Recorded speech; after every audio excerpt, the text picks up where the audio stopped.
Hello everybody and welcome back to The Cat Lady. We just got a very intense sequence in which we find out that Dr. X is actually a crazy murderer.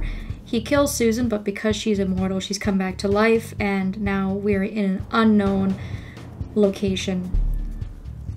I'm gonna warn you guys right now that this bit of the chapter is very, very graphic. So just so you know that going on, this is going to be a pretty intense sequence that we're getting into. So we now have control over Susan, and we're going to be doing quite a few things as we advance on into this area. The room that we were brought into, you want to go to the right and you want to pick up this iron bar. I couldn't tell you if that's a doll or a person. I'm going to assume it's a person though. Tacked to the wall is Susan's suicide note. I have no idea how on earth he managed to get a hold of that, but it's there. And then we have this corpse in the corner. Another unlucky victim of the killer. This one looks like she's been dead for a long time. And then finally, if you want to examine the body bags, Susan will just confirm that he brings his victims down here to this place that we've been brought to. So go ahead and open the door. It wasn't even locked. Of course, I'm not a prisoner here. He thought I was dead. You should never take things for granted, Doc, because this might just be the biggest mistake you've ever made. Susan is pissed. So while you're out in the hall, you're gonna have to unfortunately hear this poor woman screaming in agony. So we're just gonna have to try and ignore that for now, and the first thing we're gonna do is we're actually gonna go to the right. We're gonna pick up this chair, and once we do that, we're going to get the chair leg. Luckily I didn't sit on it. Still, this wooden leg might be of some use, just need a bit of an edge to it. So we're gonna be picking up several items. This room here to the right will fluctuate between light and dark. When the lights are on, we're going to want to pick up the saw blade that I'm standing in front of on the shelf here. It flickers so fast, you kind of have to be right on top of it. There we go.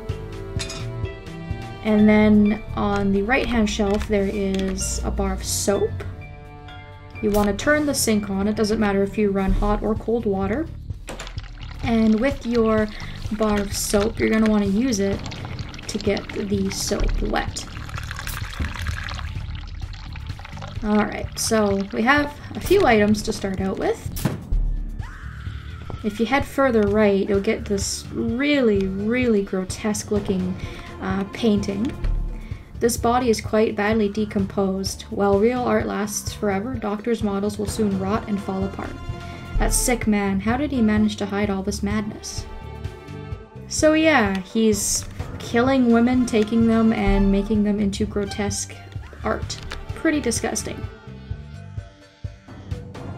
So we're going to want to take the doll's head that she's holding. And if we go further right, you can see here that this door is locked. But there is a key here. Now, the thing to keep in mind about the key is that it will only be here if you answered Liz's questions correctly. And if you have the key, you can use it on this door and you can leave this level. You don't have to confront Dr. X, you can just leave. The chapter will end and Susan will go home. But we probably want to give Dr. X a taste of his own medicine and maybe save that poor screaming girl on the other end of the hall. Now, if you look at the body, this is actually Liz. God, it's Liz. But it's impossible. I spoke to her last night. I tried to stop her from jumping. And yet, here she is, stuck on a metal rod, looking like she's been dead for a lot longer than that. What happened then? Was it just a dream? Am I really going crazy? Or was she really there, just already dead? Hard to say. Again, that's kind of up to interpretation. Her pockets are empty, but we're gonna want the iron bar that is impaling her. My sort of interpretation of the whole thing is that Liz is one of the people that is going to help Susan. The Queen of Maggots warned Susan about people wanting to hurt her, and I think, obviously, Dr. X is probably one of these parasites that the Queen of Maggots was talking about, one of these parasites that deserves to be punished, and Liz was probably just maybe a ghost or a spirit or some sort of dream trying to point Susan in the right direction and help her, but I do think she has been dead for quite a while. But again, it's all up to interpretation.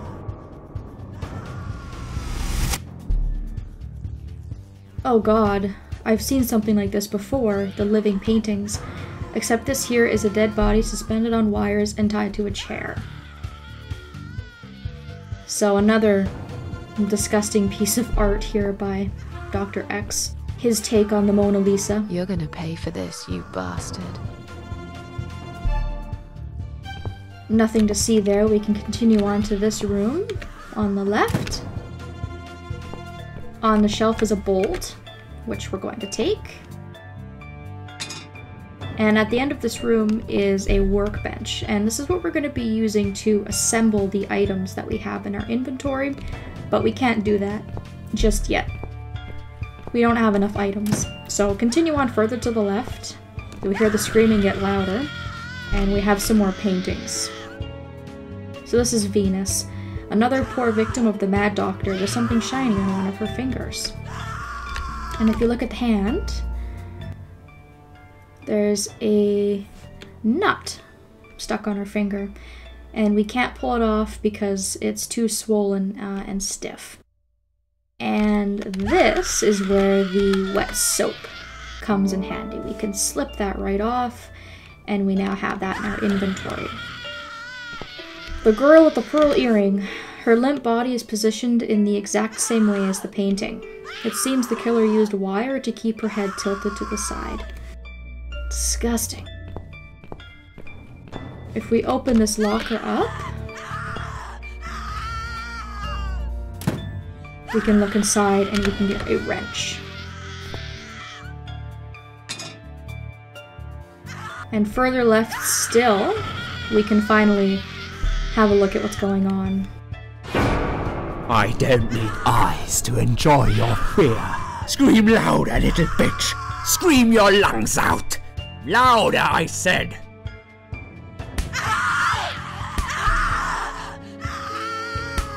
Yes, this is by far my favorite of songs. Would you like me to dance for you? Unlike you, I know all art needs to be appreciated. Your scream is like a poem without words. He's wearing a mask and a blindfold. He's convinced I'm dead and no one knows about this place. Well, looks like you just made a big mistake, you arrogant asshole. Your body, an instrument. I never thought you had it in you. And yet you make every fiber in my body tremble with excitement.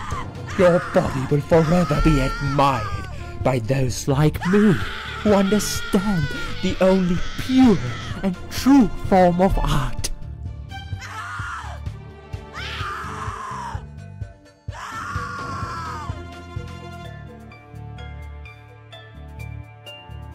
So we're not able to confront Dr. X without a weapon, but fortunately for us, I think we pretty much have everything we need in order to create a weapon.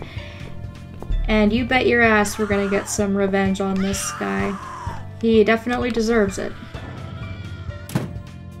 And you have two choices for weapons. The first is a spear, and the other one is a mace. So once you have the components, you can go ahead and examine the workbench. The first thing that we will make is the spear. So we're gonna need the iron bar that we found in the room we first appeared in, and the second iron bar that we pulled from Liz's body. And then we need the bolt. The bolt needs to be secured in place, otherwise it will all just fall apart. And of course this is where the wrench comes in that we found in the locker. Oh, sorry, my bad. We need the nut first, and then we need the wrench to put it all together. So the spear takes the most components. The simpler weapon is actually the mace, because all we need for the mace is the chair leg, the saw blade that we found in the dark room, and then that doll's head we pulled off the painting. And there you go. You have 2 weapons of your choosing to beat Dr. X with. And again, this is not required. You can leave if you answered all of Liz's questions correctly. If you don't have the key, of course, you are going to have to confront Dr. X. And again, this might be a really good time to make a save, because you actually get 2 separate achievements. One for attacking Dr. X with the spear, and one for attacking him with the mace. So let's go settle things once and for all and take care of our first parasite. This guy definitely deserves to be exterminated. I mean, what a piece of shit. Let's go with the spear. I'm gonna sneak up behind him. See you in hell.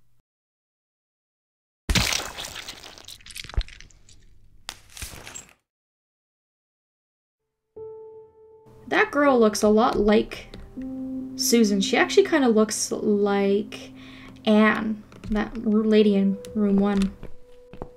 So we can examine his body. He finally got what he deserved. I hope he rots in hell. And then, of course, we can talk to the girl and untie her.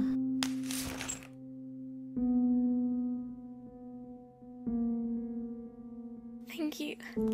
Thank you so much. He would have killed me, like the others. The animal. You gave him what he deserved. Who are you? I like the option that they call me the cat lady. It ties in with the game pretty nicely. They call me the cat lady. Now get out of here. Call the police. I'm going home. And that's the end of chapter 2. And we're going to segue right into chapter 3, which is entitled River.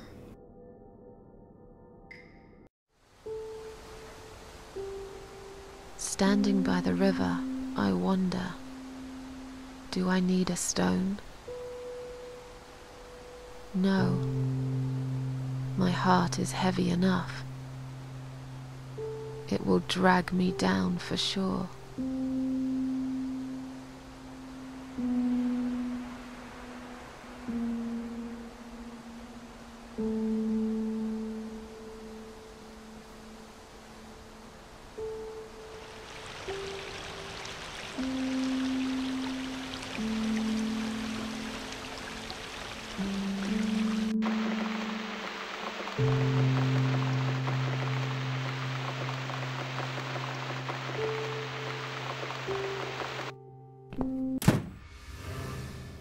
So Susan is finally back home, and she wants to wash off all the horrible memories of this night. Dying for a shower, something to eat, some coffee, and a cigarette. I'd love to see my cats, too. Let's just pretend for a moment that everything is back to normal. I survived after all. Maybe now I can try to enjoy little things in life? Yeah, I can do this, one step at a time. Okay, so, wow, totally unreal to think that we actually made it back to Susan's apartment. Now it's time for a little bit of rest and relaxation as we get Susan cleaned up and try to help her relax a little bit after everything that's going on. We will continue on in the next episode. Thank you all so very much for watching, and I hope that I will see you next time.